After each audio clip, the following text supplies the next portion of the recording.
जाता है, हम लोग गुरु को नाम लेते हैं, तो हम लोग का जीवन का संघर्ष इसी तरह मिट जाता है। तो इस गुरु जो है बड़ी कमाल के गुरु है दीदी। गुरु आदेश पर हम लोग को चलना है।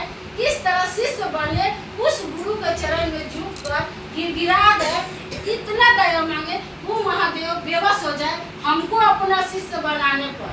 ऐसा हम लोग चाहत करेंगे तब होगा। ऐसे ही जोश रहना चाहिए। इस जिस जी नहीं होता है जोश आ जाता है, वो आप रूपी आ जाएगा। नहीं सुन रहे हैं और क्या, सब सुन रहे हैं। आ जाओ।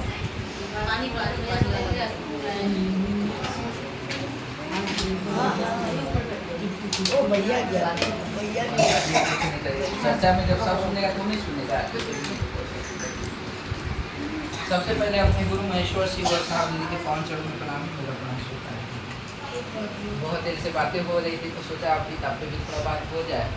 साहब कहे हैं कि कापी मेरा कलम मेरा, लेकिन लिखने वाले हम नहीं हैं, वो साक्षात महादेव हैं।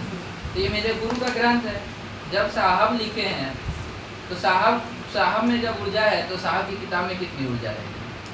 उनको अगर हम लोग पढ़ें, उसको समझें और जीवन में लागू करें तो परिवर्तन तो होबे करेगा। साहब बोले गुरु माने शिष्य के चेतना के परिमार्जन के चिकित्सक है। माने जो चेतना है उसको परिमार्जित कौन करेगा? गुरु ना करेगा। डॉक्टर से जुड़ने के लिए किस रूप में जाना पड़ता है? मरीज के।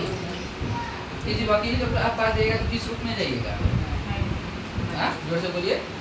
हाँ, तो गुरु से अगर जुड़ना तो किस रूप में जाइएगा? साहब बोले हैं गुरु से जुड़ने के लिए शिष्य के रूप में जुड़ाव की आवश्यकता है। किताब का कुछ पंक्ति है, बहुत अच्छा है। पहले इस छोटा छोटा बात को हम लोग समझिए जो साहब लिखे हैं।